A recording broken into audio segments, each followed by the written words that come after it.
I just wrote my last paycheck and there's nothing left to pay the bills. I'm in complete shit. In the construction business, if you don't pay your bills on time, all the suppliers refuse to work with you and avoid you like the plague. I went to all the banks in the city, but as soon as they saw me, they immediately closed the doors. Looks like I'm done with this job and I urgently need to find something new.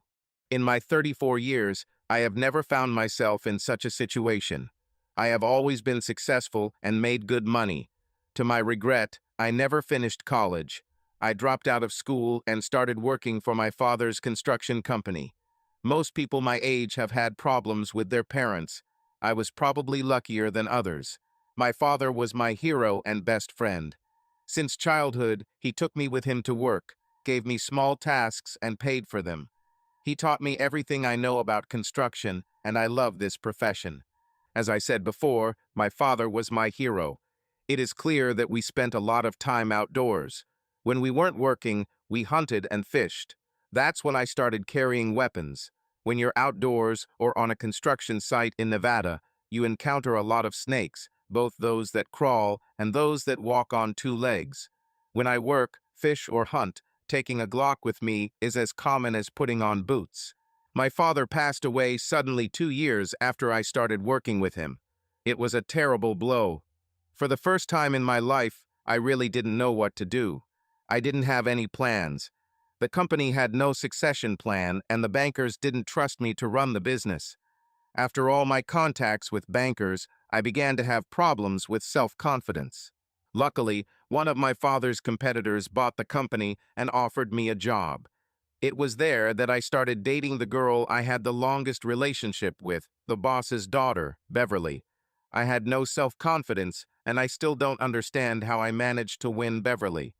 I would like to think that it was all about my 188 centimeters height, blonde hair, blue eyes, and attractive appearance.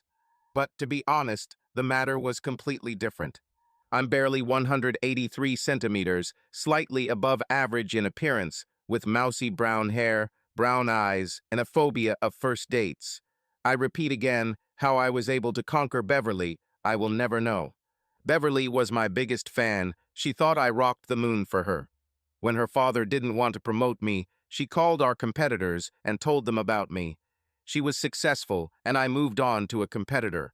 When her father found out that Beverly was the one who initiated my departure, he felt betrayed. He gave her an ultimatum: either me or the family, no options. Beverly had a hard time telling me this through her tears.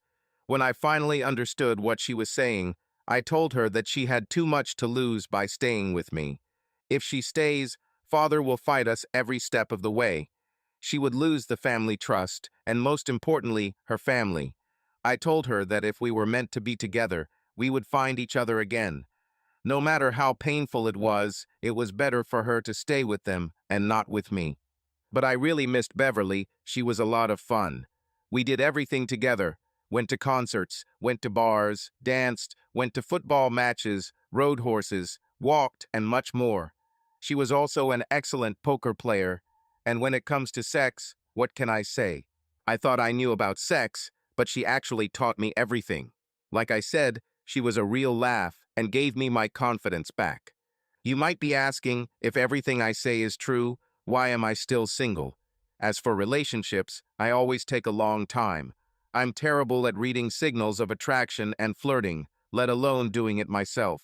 Girls usually have to practically hit me in the head with a baseball bat to get me to pay attention to them.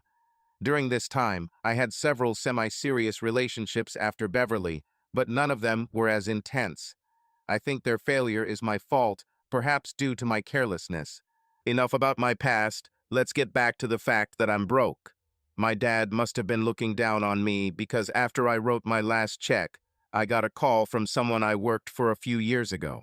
Richard Hines and his lovely wife Helen met me through Beverly. At that time, Richard had several projects that failed, and he needed to fix them, otherwise he would fail completely.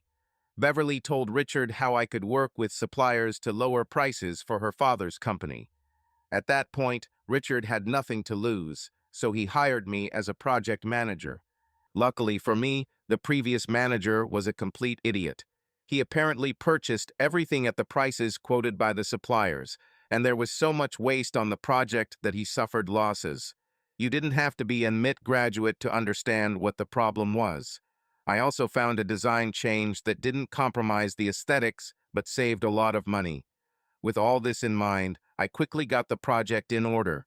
When the project ended, everyone shared the profits and were satisfied. My share was enough to start my own business. Everything was going well for 2 years, and then this damn economic downturn, and I couldn't find a job, even for free. I was grateful for Richard's call. Any job would help me now, at least to pay the bills.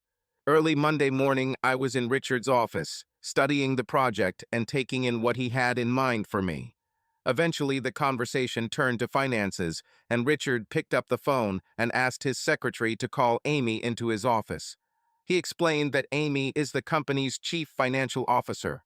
Richard added that she is extremely knowledgeable, tough as an arrow, and has a my way or no way attitude. He warned me to be careful with her. She is highly respected in the company because she has saved them from financial problems more than once. I immediately imagined a little gray old maid with gray hair, whose work is her whole life. How wrong I was. When the door opened, a beauty who looked like a Miss America pageant entered the office, dressed in a women's business suit, with her hair tied up in a bun and wearing framed dark glasses. The only thought that flashed through my head was my father's old phrase, "Damn, even a priest would put the Bible aside for that." Richard said, "Amy, this is Paul Rogers. Paul, this is Amy Gleason. Amy, Paul will be joining us as a project manager, but the job will be a little broader. In addition to his salary, we'll offer Paul a percentage of the cost savings he generates for us. I'll handle the contract. Between us and Paul, but I need you to set up an accounting system so we can track Paul's progress. We're also offering Paul a signing bonus of $15,000. Thank God, now I can pay the bills and have dinner tonight. Paul," Richard continued, "just do your job like you've done on our other projects, and Amy will make you look like a genius on paper." I was so stunned that I didn't know what to say. I hope I didn't seem like a complete idiot. I don't really remember what I said. I just noticed that Amy never addressed me directly. She spoke exclusively to Richard. After she came out, I noticed that she was a very beautiful woman.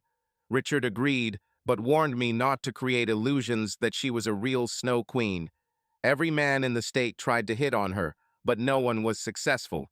He said he knew she was lonely and noted that there were no photographs of her family or anyone else in her office. According to him, she was a complete social and personal recluse. It didn't matter to me. I knew she was completely out of my league. I started work that same day, and it didn't take long for me to bump into Amy. I submitted several purchase requests, and Amy made it very clear that I did not understand the process. While I was talking to her on the phone, my computer beeped for a new email. I opened it up, and it was a step-by-step guide to the financial application process. This girl clearly knew her stuff. On Tuesday, I discovered several outstanding invoices that the previous manager, again a complete idiot, had not paid. It looks like they weren't even placed on orders, so I registered them as an expense account and sent them. On Wednesday morning, my phone rang. Who do you think it was? Amy informed me that this was not in accordance with company policy. If I have any unauthorized payments, I need to get Richard or another supervisor's signature on them. Since it was obvious that I did not understand the company's financial policies, she offered to conduct a little training in her office on Friday morning. My eyes rolled back, but I agreed to meet on Friday at 10 a.m. It was a moment from which I wanted to escape, and over the next 2 days, I looked forward to this meeting with horror. On Friday at 10 o'clock, I was sitting in Amy's office across from her. She was in her usual business suit, with her hair tied up and black glasses. Why did I feel like I was being called to the school principal? After a grueling 30 minutes of, "You have to do this and that," she said that to make sure I was on the right track, we might need 2 more follow-up meetings. We made appointments for the next 2 Fridays at 10 a.m. I felt like a beaten puppy and tried to quickly leave her office. As I stood up, I thought for a moment about the deep shit I was in. I guess I stayed too long. When I looked back, Amy asked, "What are you looking for? Have you lost something?" Without thinking, I replied, "No, I just didn't want to step on the lost souls of all those guys who tried to court you." I quickly looked up, realizing what I had just said. She looked at me with a look that could kill me. But then she burst out laughing. She didn't just giggle, but loudly, hysterically, to the point of tears. Even the secretary behind the door started looking at her as if she had never heard Amy laugh before. As her laughter began to die down, she looked at me and jokingly said, "Get out of my office, cowboy," apparently referring to my boots and gun. Don't think that I was able to completely atone for my guilt towards Amy. She still called me a few times the next week, but the conversations were more pleasant. Time flew quickly, and soon the next Friday arrived. Amy looked different this time. She was wearing a pencil skirt with a side slit and a silk blouse. But no matter what outfit Amy wore, she always looked beautiful. As I walked into her office and sat down, Amy laid out the 3 charts she had prepared in front of me. This once again proved that the girl knew exactly what she was doing. The spreadsheets were a combination of what I needed to do to comply with corporate policy and how I needed to track my financial progress to receive the bonus. The word bonus immediately caught my attention. Numbers and tables are not my thing, and I think she sensed my uneasiness about what she was proposing. After the third time I was unable to understand certain lines, she stood up, walked around the table, and began instructing me, standing behind me. At first I thought it was my imagination, but the second and third time, it seemed to me that she accidentally touched me.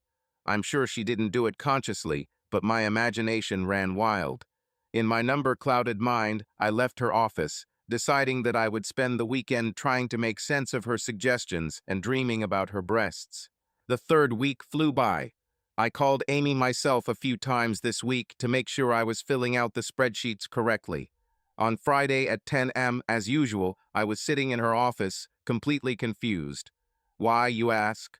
Perhaps it was Friday casual, because Amy was wearing jeans that fit her figure perfectly and a sheer cream blouse that showed the outline of her bra and what was inside it.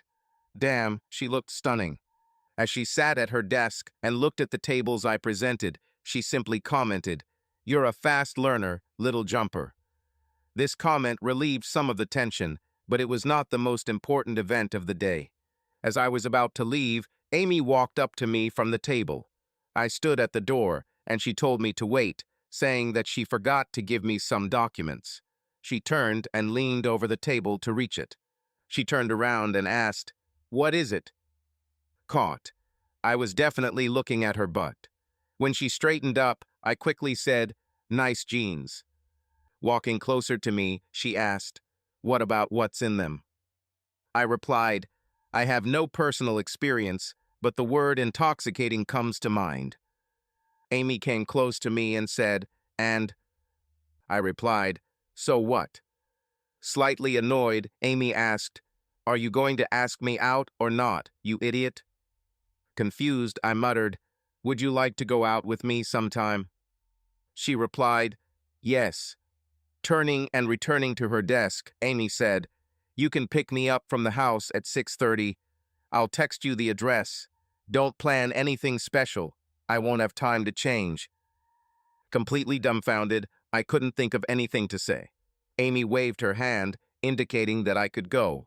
As I turned to leave, I heard her say, "God, what does a girl have to do to get asked out?" Confirmation that I had not imagined this was a message from Amy with her home address that arrived on my phone before I could leave the building. On the way to the construction site, the first question that ran through my head was, why me? I was clearly not the handsome guy she could date. In the end, I decided that it doesn't matter. The second question was where to go. Driving past the Comedy Zone, I thought it was a good decision. The food there wasn't particularly impressive, but the entertainment was good. So I stopped and bought 2 tickets for the show, which started at 7 p.m. I spent the rest of the day thinking. Not having time to do anything, I decided to go home early to take a shower and get ready for the evening. Amy lived in a very nice gated community. Apparently, she warned the guard in advance, since he had already prepared a pass for me. As I drove up to her house, I saw that it exactly matched my idea of where Amy should live. Large, conservative, but with a twist. At exactly 6:30, I was standing at her door. She opened the door, said, "Hi," took her purse, and walked out. Amy didn't hesitate to get into the passenger seat of my truck. On the way to the comedy zone, the conversation did not go well. It was mainly about work or consisted of questions that could be answered yes or no. The evening didn't start well, and I thought it might be a long night. But when we sat down and started having dinner at the comedy zone, things took a different turn. I noted that she had a really nice house. She replied that it was not hers. Some of her friends were transferred abroad, and she agreed to look after their home for 3 years until they returned. The rent was low, and it certainly made financial sense. Her furniture was stored in Las Vegas, where she lived before working for Richard's company, and in New York before that. Other than that, and the fact that her parents were dead, I didn't learn much about Miss Gleason. I moved my chair closer to Amy to get a better view of the stage. The show began, and from the first minutes of the comedian's performance, it was filled with sexual innuendo. I wasn't sure how Amy would take it, whether she would be embarrassed or become a real lady. But when I heard her laugh and how she continued to laugh throughout the show, I knew she was okay. Several times when she laughed, I noticed her touching my arm and looking at me. Towards the end of the performance, Amy put her hand on my thigh. I covered her hand with mine, and she did not remove it. When we left, we held hands. She really seemed to enjoy it. The show ended at 9:30, too early to go home, so I asked if there was anything else she wanted to do. She left the decision up to me. I told her about a little bar I like that always has live music. Amy agreed. We found a table across from the bar, and I learned that she liked Blue Moon. After a few songs, I asked her to dance. Although it was a little awkward at first, by the end she was confident on her feet. When the next slow song came on, she asked me to dance again. I kept her with some distance between us, but it didn't last long. Amy came closer, laid her head on my chest, and it seemed as if she simply disappeared into my arms. At that moment, I noticed it for the first time sparkles. As we danced, Amy looked at me and smiled. I could have sworn there was a sparkle in her eyes. We danced again, this time to faster music, but when the next slow song came on, she didn't let me go. She pressed herself against me again, and about halfway through the song, she stood on her tiptoes and gave me the most tender kiss I had ever experienced. When she smiled back at me, I noticed that her eyes sparkled. When we returned to our table, our beers were already empty. Amy said that this round was on her and headed towards the bar, which was about 15 meters away from us. Not even 10 seconds after she ordered a beer, a rather attractive bar regular walked up to her and asked, "Are you here alone?" She turned, pointed in my direction, and loudly replied, "See that guy? That's my boyfriend." He continued to insist, asking her to dance. She turned to him with a look that would have made even a walrus freeze and said sharply, "Fuck off." If someone had listened, they could have heard the lost soul of another unfortunate person falling to the floor. When she returned, I asked, "Any problems?" "Nothing I can't handle," she replied. "So I'm your boyfriend?" I asked. Amy simply smiled, and with those same sparkles in her eyes said, "Let's go dance." When we arrived at her house, I kissed her on the threshold. She opened the door and said, "Good night." I asked, "Will you invite me in?" She answered firmly, "Paul, I don't do one-time sex. If that's what you want," she said, pointing to the area between her legs, "you should be ready for a long-term relationship. Good night, cowboy." I calmly left. The next morning, I called her and asked her out. We had a great time that afternoon, just walking around the park, visiting the zoo, and having dinner in the evening. We met again on Sunday, Tuesday, and Thursday, just having dinner since they were weekdays. On Friday, we went to a party with friends. We planned to go to the cinema on Saturday, but plans changed during dinner. There were a few pauses in the conversation on Saturday night, and Amy asked if everything was okay. I said, Amy, I've really enjoyed our time together over the last week, but I looked at Amy and she looked scared. I later found out that she thought I was going to end our relationship. But, I continued, I'm becoming more and more interested in you. My time without you is becoming empty, and I want to spend more and more time with you. Amy beamed and motioned with her finger for me to lean closer. She kissed me, and as we parted, she whispered in my ear, "Take me home and make love." Considering how smart Amy is, I thought I might be in for a challenge, but I was ready for it. I don't think we got out of bed on Sunday except to eat. Images of all the good times in my life flashed through my head. I told her that I had never felt closer to another person. This led to a conversation about the exclusivity of the relationship, which we both agreed to. On Monday morning, straight as an arrow, Amy and I went to Richard and told him about our relationship. Richard brought our request to the board of directors, who gave us permission, making an exception to the corporate policy regarding relationships between colleagues. However, there was one condition: we had to keep our emotions and actions out of the workplace. I also received praise and encouragement from Richard. Even his wife Helen called to congratulate us. I always thought she was a wonderful woman. Over time, our relationship grew closer, and I had never felt so connected to another person. The sex was just great. We saw each other every day, and I spent several nights with her over the next week. As the weekend ended, Amy raised an important issue, and I moved in with her the following week. A few months later, Amy called Helen and asked her to be a bridesmaid at our wedding and Richard to be best man. That weekend, the four of us went to Reno. With eyes full of sparkle, Amy and I said our IDOS. The work really paid off for me and things were going well. I got a promotion and the bonuses were huge. Amy took care of all our finances and I just worked and she managed the money. With her salary, which was quite decent, she began to invest part of our surplus. Shortly after our wedding, the lease on the house Amy was living in came to an end and we began looking for a new home.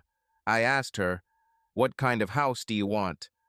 "I want a house with 4 bedrooms, 3 or 4 bathrooms, and an open floor plan," she replied. I said, "Isn't this house too big for the two of us?" Her answer stunned me.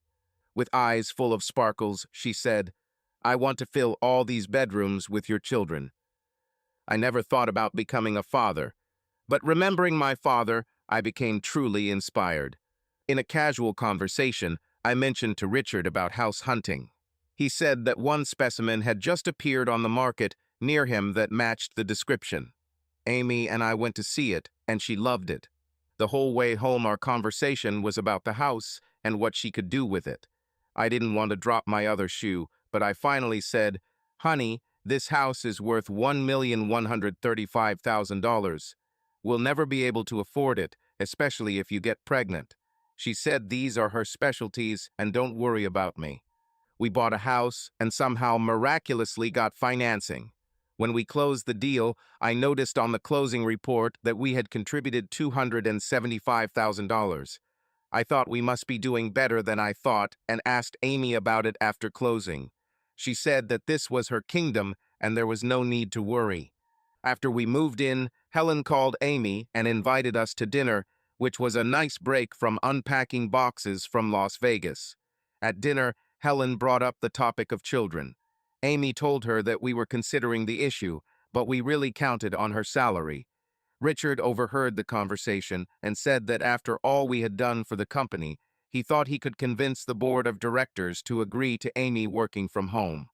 The board approved her to work from home several days a week, and she immediately began working from home. The thought of these children was already on the horizon. There was a dance at a local club and Helen called and asked if we wanted to go along. We didn't have a chance to meet many of our neighbors, and we thought it would be a good idea, so we went. The dinner was great, and the dance group was in full swing. Richard asked Amy to dance, and they fell to the floor. About halfway through the song, an older, tall, slender man intervened, and Richard returned to the table. As I watched, I noticed that Amy looked upset. The older man leaned over, whispered something in her ear, then let it slip. Amy pushed him away and screamed, asshole. I was furious. Amy stood in front of me, blocking me, and said, "This isn't worth it, take me home." I did as she asked. I didn't realize how much this incident affected Amy, but she started acting a step away from her old self, and things kept getting worse. The only thing that helped the situation was the ability to work from home. This lasted about 3 weeks. That Friday morning, I had a meeting with Richard. We were supposed to meet at our favorite breakfast spot. Amy worked from home. She had just gotten up when I ran out the door. I shouted to her that I was leaving the door as I left. My meeting with Richard ended around 10:30. In my haste, I left a contract that I needed for the supplier later that day. I had to return to the house. As I drove up to the house, I noticed a red Maserati in the driveway. I walked through the kitchen door, and then my utopian life changed. I heard voices upstairs. As I walked up the stairs, I heard a man's voice. My heart sank. Turning the corner into our bedroom, I looked through the crack in the door and saw my wife with some man. I pulled out my Glock and fired into the far upper corner of the room. I told him, "Go away." He went to look for his clothes on the floor. I gave up the Glock and said, "No." I took him out naked and locked the door. I looked at Amy again. When I saw him off, she was lying on the bed. Having locked the front door behind the man, I returned upstairs. Amy wasn't in the bedroom, but I noticed that the bathroom door was locked. One kick and the door opened. Amy stood there, wrapped in a towel, crying uncontrollably as the shower turned on. I said, "After you finish, leave." I closed the door, went into the attic, took 2 suitcases, brought them back, and put them in front of the bathroom door. I went downstairs and began to think about what to do next. I called my friend at the bank, asked him to withdraw everything from the joint accounts, open the account in my name only, and I would come in a while to officially set up the account. He said he would do it. I started calling all the credit card companies and canceling all my cards. I made a list of what I need to get. Apart from going to the bank and opening a new account, I needed to have some cash with me and a credit card in my name only. I needed to go to Lowe's and buy 3 new door locks. I called the afternoon meeting and canceled it. While I was making the list, about 30 minutes passed. I heard Amy coming up the stairs. There was a knock on my front door. I went to answer and found 2 police officers there. As I opened the door, one officer said, "Hands up," noticing the Glock next to me. I raised my hands and thrust my hip towards the officer. He pulled out a Glock, took out the clip, removed the curved bullet, and handed it back to me. After introducing himself, he asked, "Do you know the guy in the back seat of my car?" I looked and said, "No." He said they had a complaint about a nude streamer in the neighborhood. When they picked him up, he told them that he came from this house. They asked me what happened. I told them I caught that guy with his wife and threw him out. They asked if they could have his clothes, keys, and wallet. I told them that everything in my house belongs to me unless they have a warrant to get something. They thanked me and said that they would take him to the station. They turned to leave, and as one of them walked away, he tapped me on the shoulder and said, "I feel for you, man." I went back to the kitchen to finish my list. At least another half hour passed before Amy came downstairs, dragging her suitcase with her. When she came to the kitchen, it broke again. That's when I noticed her eyes. The shine disappeared, replaced by dark, empty red eyes. Sobbing, she said, "I wish this had never happened. I want you to know that I love you and only you." I said, "That's a great way to show it.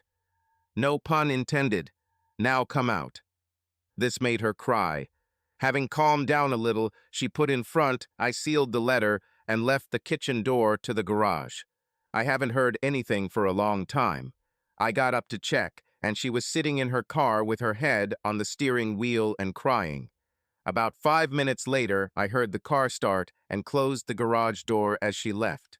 I locked the house and continued to do everything on the list. At the bank, I signed all the documents, put $2,000 in cash in 100 bills in my pocket, and filled out an application for a new credit card.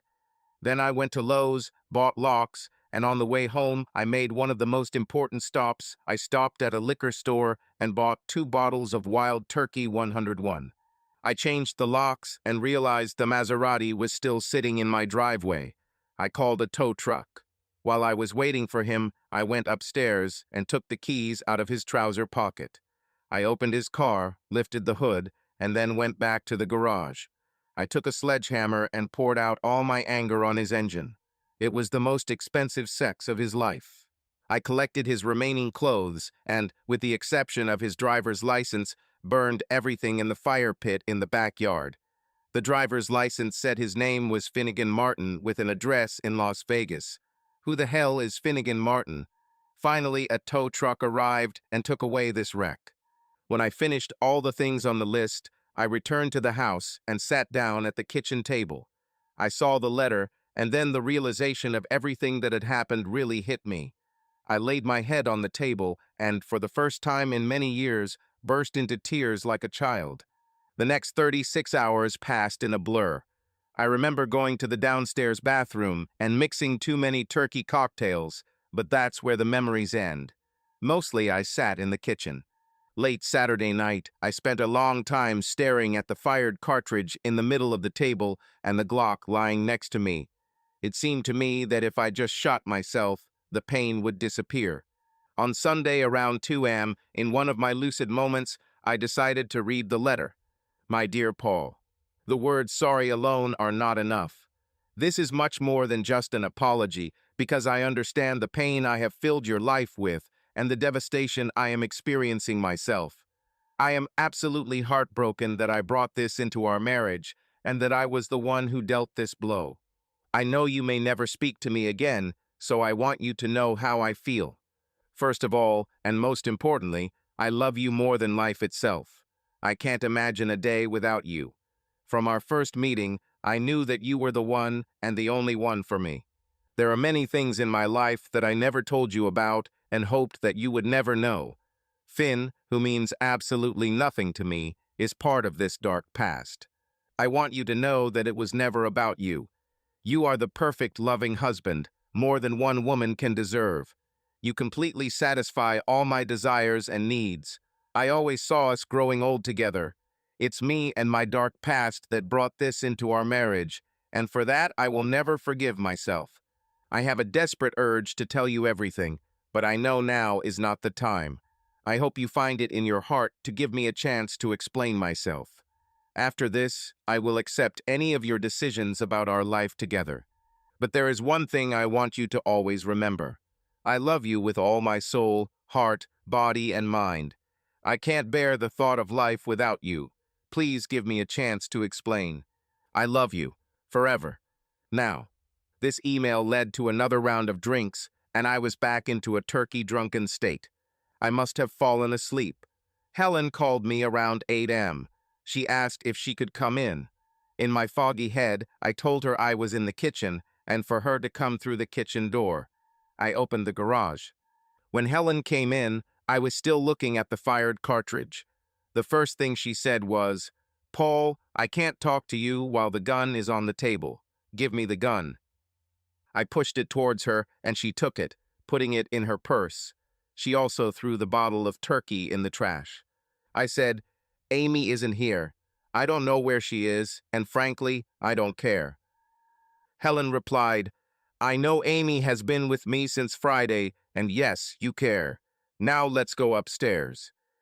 She put my hand on her shoulder and helped me up to the bedroom. As we entered the room, Helen exclaimed, "What happened here?" I said, pointing to the bed. "This is where I found them." Helen noticed the destroyed bathroom door as we passed by. She turned on the shower and started taking off my clothes. As she took off my shorts, I asked, "Are we going to have sex, Helen?" Helen replied, "No, you're going to take a shower because you smell like a garbage can." The shower was cold but necessary. Most of the time, I just sat under the running water and cried. When I got out of the shower and dried off, I noticed that Helen had taken the sheets off the bed, made it with clean sheets, and put out fresh clothes for me.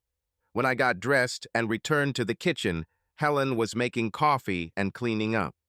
After the second cup of coffee, Helen sat down opposite me and just watched. I asked, "Did she tell you?" Helen replied, "Most of it. She cried all day Friday, and it took me most of Saturday to make sense of what she was saying through her tears. I finally understood what happened." I asked, "Is she okay?"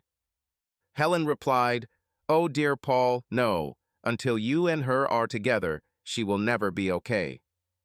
I said, "She has a very strange way of showing it." Helen replied sternly, "Stop it. Don't you dare talk about her like that."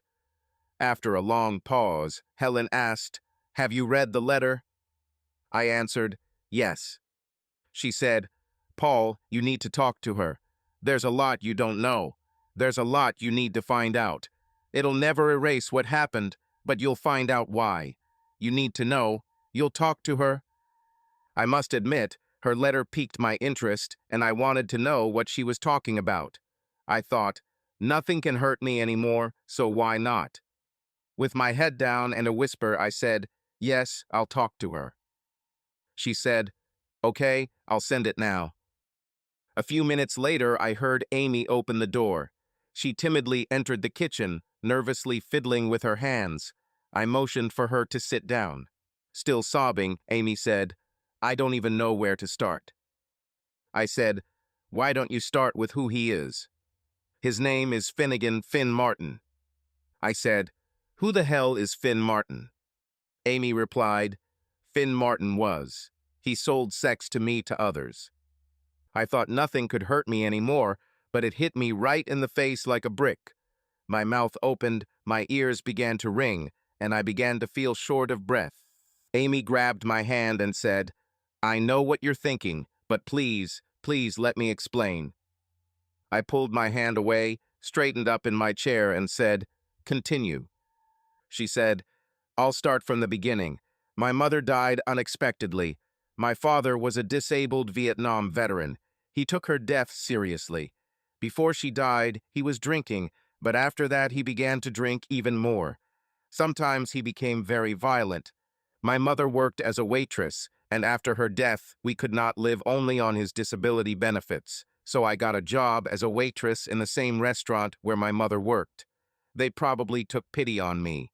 They allowed me to work double shifts, fed me, and I was allowed to take the leftover food home for my father. Life was unbearable. I buried my father. All the remaining money was spent on the funeral. I couldn't afford to live where we lived, so I packed up everything I could take and moved into the women's room. Shelter. I continued to work double shifts until one day I served a wealthy woman. She said, "You're so sweet. I'm sure your parents are proud of you." I replied that my parents died. She asked, "Are you supporting yourself here?" I said I was living in a shelter until I found something better. She replied, "I work at a talent agency and you're so beautiful. I'm sure my boss will find you a job. Do you want to meet him?" Of course, I was delighted. I was ready to do anything to get out of the shelter. She gave me her business card and told me to come to her office the next day at 2 p.m. I had nothing to wear and had to work the morning shift, so I showed up in my waitress uniform. At exactly 14 o'clock, I was sitting in her office. After some small talk, she took me into a large office to introduce me to her boss, Finnegan Martin. Mr. Martin said to April, that was the woman's name, "April, you were right. Miss Harding, that was my last name at the time, is charming. I think you're right. She should work for us." Finn said he would give me my own apartment and advance me money to live on.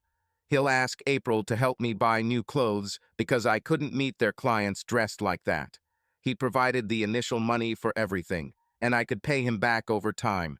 He also said that his business was related to a certain sexual area and asked if I would have a problem with that. I replied that I didn't know anything about sex, but I was ready to learn. He said that he and April would train me. He seemed very excited about me and said that we could make a lot of money together if I agreed. I said yes, and he gave me $1,000 advance. April took me to choose an apartment that same day. The next day, I quit my job as a waitress and moved into my new apartment. For the next week, April was my companion. We went shopping and bought all kinds of clothes. Casual, evening dresses and evening dresses, lingerie, stockings, everything. She took me to a beauty salon where I got a new look, from my hair to my nails and makeup. I went to the doctor and started taking pills. They even helped me get a passport. At the end of the week, you wouldn't recognize me. Monday marked the beginning of my training in their office. I was shocked to learn that April was called Finn's main bitch. She was the one who knew everything about his business and recruited new employees. She was supposed to be my mentor. She taught me all the basics of sex. A month has passed.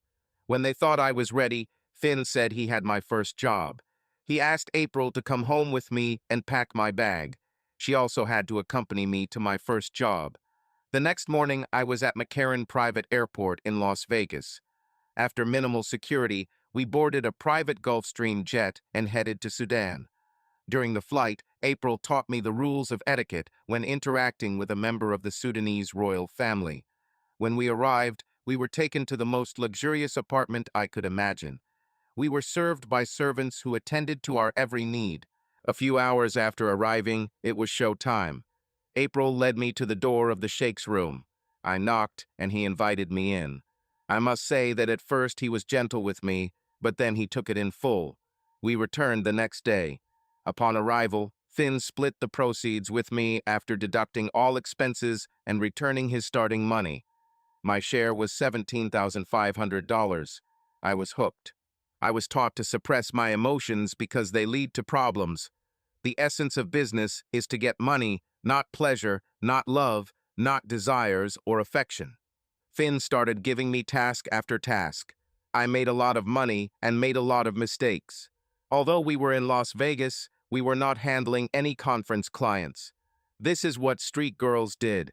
Our business has been with big players and wealthy businessmen all over the world. Those who respected me treated me well and paid me big money. The sheikh apparently told the kingdom about my services because I flew on his private jet to the Middle East at least once a month, as well as to other places in Europe, as Finn indicated. I saved money in several safe deposit boxes. I earned so much that I didn't know what to do with it. I asked one of my older and rich gentlemen what I should do with the money. He introduced me to his financial advisor. He said that he could do miracles. Indeed, he was able to turn dirty money here in the US into clean and legal money through his network in the Cayman Islands, but only a little at a time. But even this was not enough to hide all the money. So every time I flew to the Middle East or Europe, I brought suitcases with money and made transfers to the Caymans. Watching a financial advisor work, I wanted to learn what he does. Thanks to my flexible schedule, I attended the University of Nevada, Las Vegas, and received a degree in accounting. Despite working with high-end clients and taking all the precautions, it is a brutal business. After one terrible weekend, I decided enough was enough. As I watched Finn run his business, I noticed that those who tried to get away from him often ended up dead in the desert, so I carefully planned my escape. There is a dark side to Las Vegas where money can buy everything. I found someone who helped me create a new identity, including a birth certificate, driver's license, social security number, as well as fictitious education and work history, and a new passport in the name of Amy Gleason. I put my things in storage, took out enough money to live on for a few years, and disappeared overnight. I took a job as an accountant in New York, specializing in international investments. After a year, I had learned a lot, but it became obvious that I needed to leave after I rejected my boss's advances. Thinking the danger was over, I returned to Henderson and took a job at Richard's company. When Richard's company started having financial difficulties and no bank was willing to help them, I went to the board of directors and offered them a source of financing with a 10% commission and an 18% interest rate. This was their last hope, and they happily agreed. I did this through my financial advisor and an account in Cayman, so the board of directors didn't know that I was their benefactor. 2 days later, the company had $500,000 in its account. They thought I had performed a miracle. Everything went well, and the money was returned to me with interest and commission. The company grew rapidly and soon found itself in financial trouble again, this time to the tune of over $1 million. The board of directors asked me to arrange the loan again. I did this, and they received the money within 2 days. I got my money back with interest and fees, and the board of directors personally gave me a bonus. They never knew that I was the one who saved them. When we were buying a house and needed a down payment, I took the money from an account in Cayman. There is a lot of money in this account, and I would give every last cent of it if it would help fix the situation. 3 years passed, and I already thought that Finn would no longer appear in my life. But somehow he found me and showed up at the dance. When he started dancing with me, he whispered that he had photos, and if I didn't sleep with him, he would send them to you. On Monday, he called me at work and told me that I was too valuable to him and that he wanted me to come back to work for him or else he would create big problems for me. I agreed to meet him at the motel on Wednesday. On Monday, he called again and asked to repeat the meeting, and I met with him again on Wednesday. That Tuesday he called, but this time he didn't want to go to the motel.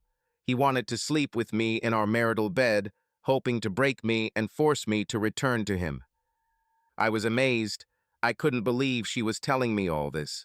She continued, "Paul, you need to prepare yourself. I know Finn. He will make good on his threat. It pains me to tell you this, but I do feel ashamed that I've slept with a lot of men."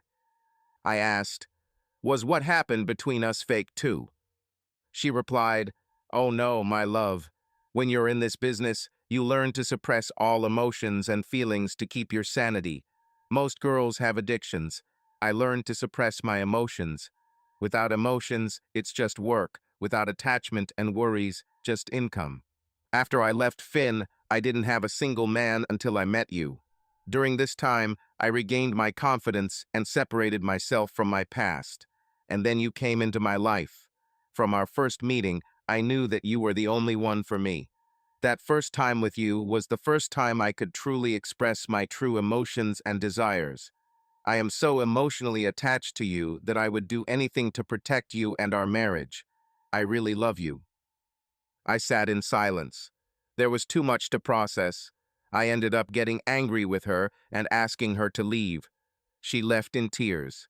An hour or so passed, and I still couldn't figure out the situation.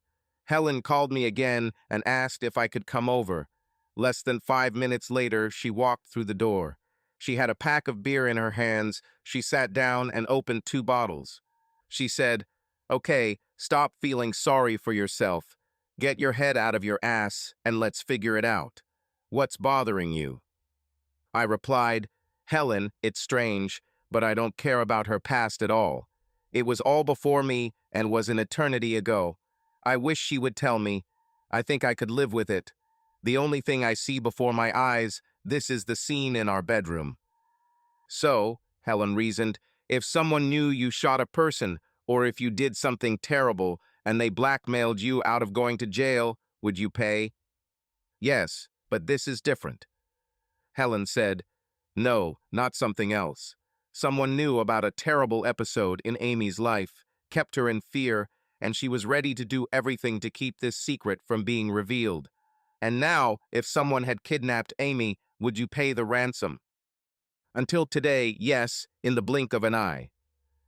Helen continued, "Well, this is your decision point. You yourself are ready to do anything to keep something from your past secret. Now the image of Finn is a ransom for Amy. You have to decide whether you are ready to pay this ransom to spend the rest of your life with your wife. No one can make that decision for you."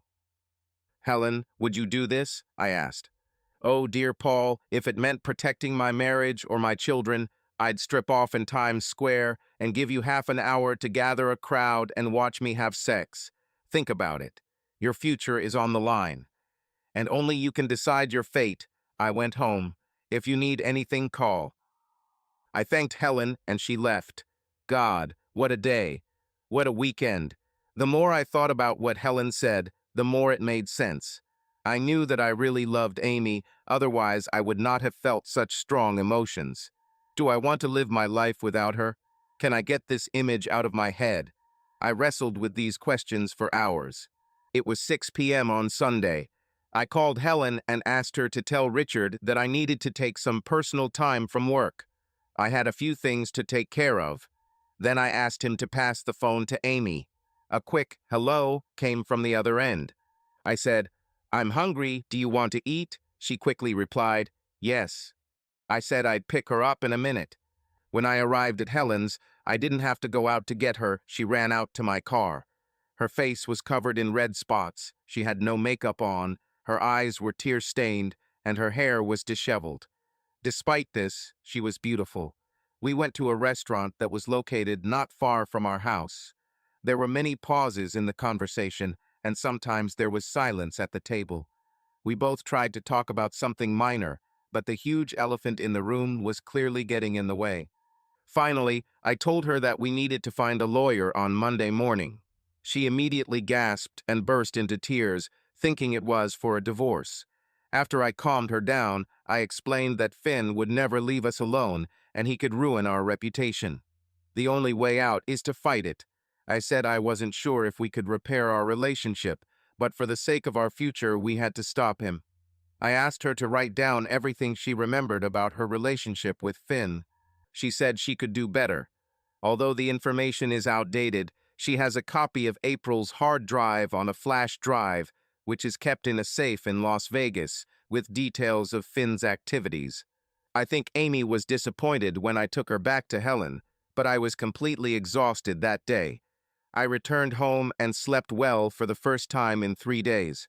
I'm glad Amy warned me because, true to his word, Finn tried to completely destroy our marriage and force Amy to return to him.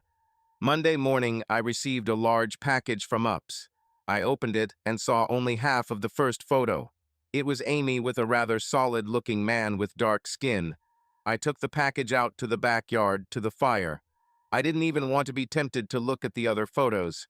Amy stayed with Helen for the entire week while we worked on our case together. With Richard's help, we found the best politically connected lawyer we could hire. We paid him a fee of $25,000, met him, and told him our story. He contacted the Nevada Attorney General, who offered Amy a deal. If she turned over the flash drive and agreed to testify before the grand jury against Finn, she would be granted immunity. If the case goes to trial, she will be able to testify anonymously behind a curtain to keep her identity secret. It was a total win for us. The following weekend, news reports reported that a Las Vegas man had been indicted by a grand jury on international human trafficking charges as a result of a joint investigation by the state of Nevada and federal authorities. They showed a video of Finn, handcuffed, walking towards a prison van. Finn has more problems than just following us. I told Amy that we needed to celebrate and suggested we go out to dinner. She agreed. The restaurant we went to had dance music playing. After dinner and a few drinks, a slow song started playing. Amy stood up and came over to me, as always, hugging me. While dancing, I asked, "Do you love me?" She looked me straight in the eye, and with that sparkle that I loved so much, she answered, "More than anything." I said, "Let's go home." As we lay in bed that night, after turning out the lights, I asked, "Amy, how much money is in that account in Cayman?" We both burst out laughing. Subscribe to our channel so that your love doesn't cheat on you, and go ahead and listen to the next story, because this story is nothing compared to the next one. If you're under 18, don't even think click to the next one.